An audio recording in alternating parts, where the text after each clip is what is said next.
નમસ્કાર. પ્રકૃતિ પ્રેમના ઉદાહરણ રૂપે જો આપણે થોડાક દશાંશો અને વર્તમાનમાં જોઈએ તો એવા ઘણાય લોકો છે જેમણે વૃક્ષો વનસ્પતિઓની રક્ષા માટે પોતાનું મહત્વનું યોગદાન આપ્યું છે. જેમ કે તેલંગાણાના રમૈયા દરીપલ્લી, કર્ણાટકની શાલુ મર્દત મક્કા, જોરહાટ આસામના જાદવ મોલાઈ પાયેંગ. આજે આપણે આમાંના જ પદ્મશ્રી વિજેતાઓમાંથી forest man of India Jadav Molai પાયેંગના પ્રકૃતિ પ્રેમથી પરિચિત કરશું. આભાર. તમે હમણાં સુધી સ્પાઈડરમેન, બેટમેન, સુપરમેન વિશે સાંભળ્યું હશે, પણ આજે અમે તમને ફોરેસ્ટ મેનની પ્રેરણાત્મક વાર્તા સંભળાવશું. શું કોઈ એકલું મનુષ્ય કોઈ સંસ્થા કે મશીનરીની મદદ વિના એક 1360 એકરનું જંગલ ઉગાવી શકે છે? તે પણ ઉજ્જડ જમીન પર? બધાનો જવાબ હશે ના, એ શક્ય નથી. અને એ જ વાત ભારતના વન વિભાગે પણ કહી, આસામના જાદવ મોલાઈ પાયેંગને.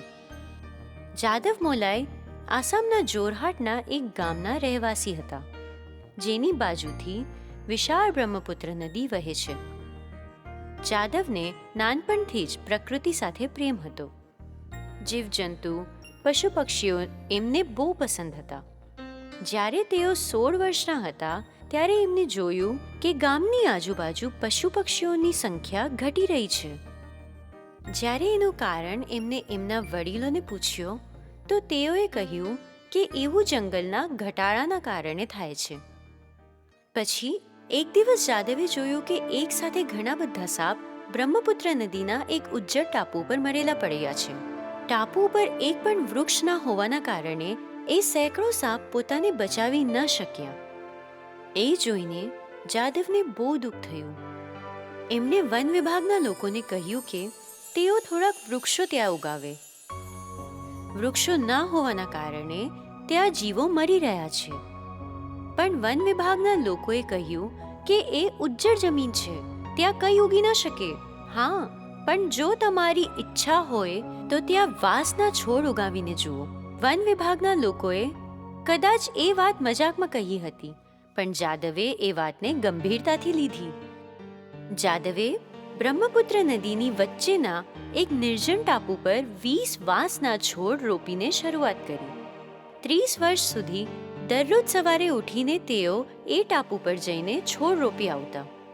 એટલા બધા છોડને પાણી આપવું એકલા જાદવના હાથની વાત ન હતી, પણ તેઓએ એના માટે પણ એક આઈડિયા શોધી કાઢ્યો. તેમણે દરેક છોડની ઉપર એક વાંસનો આધાર રાખીને એના ઉપર વાસણ મૂકી દીધું, જેમાં પાતળા કાણાઓ છે. એ યુક્તિથી એ નવા છોડોને એક અઠવાડિયા સુધી ટીપે ટીપે પાણી મળતું રહેતું.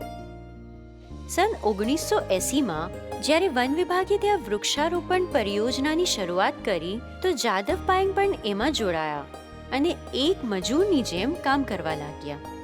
5 વર્ષ પછી જ્યારે પરિયોજના સમાપ્ત થઈ અને બાકીના બધા કર્મચારીઓ ચાલ્યા ગયા, ત્યારે પણ જાદવ પાયેંગે એમનું કામ ચાલુ રાખ્યું.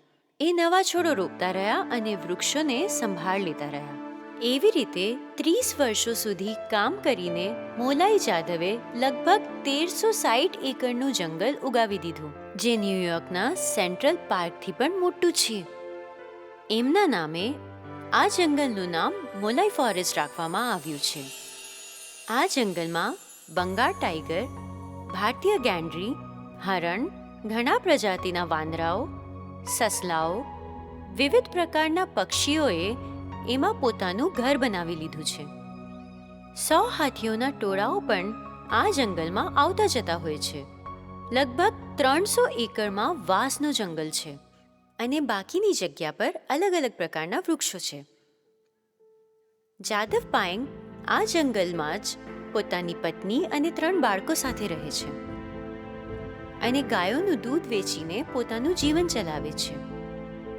જાદવ પાયેંગને એમની અજોડ સિદ્ધિ માટે 22 એપ્રિલ 2012માં જવાહરલાલ નહેરુ વિશ્વવિદ્યાલયના સ્કૂલ ઓફ એન્વાયરમેન્ટલ સાયન્સીસ વડે એક સાર્વજનિક સમારોહમાં સન્માનિત કરવામાં આવ્યા, જ્યાં એમને ફોરેસ્ટ મેન ઓફ ઇન્ડિયાની ડિગ્રી આપવામાં આવી.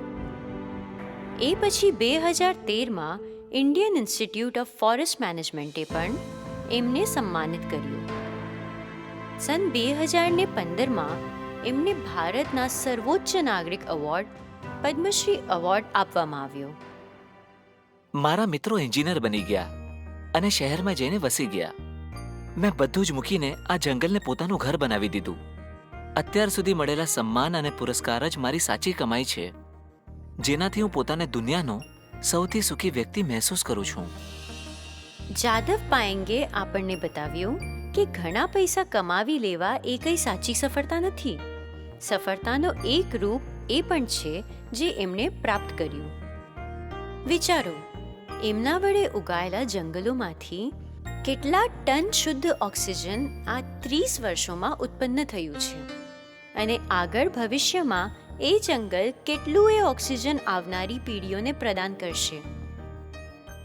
એ ઓક્સિજનની કિંમત વેન્ટિલેટર પર રહેલા એ વ્યક્તિને પૂછો, જેની એક બાજુ કરોડો રૂપિયાના ઢગલા હોય અને બીજી બાજુ ઓક્સિજનનું એક સિલિન્ડર.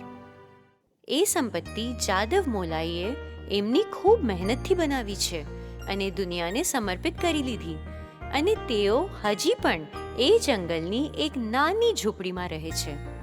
પાયેંગની વિચારશૈલી અને વ્યક્તિત્વ વડે આપણે બધાએ પ્રેરણા લેવી જોઈએ.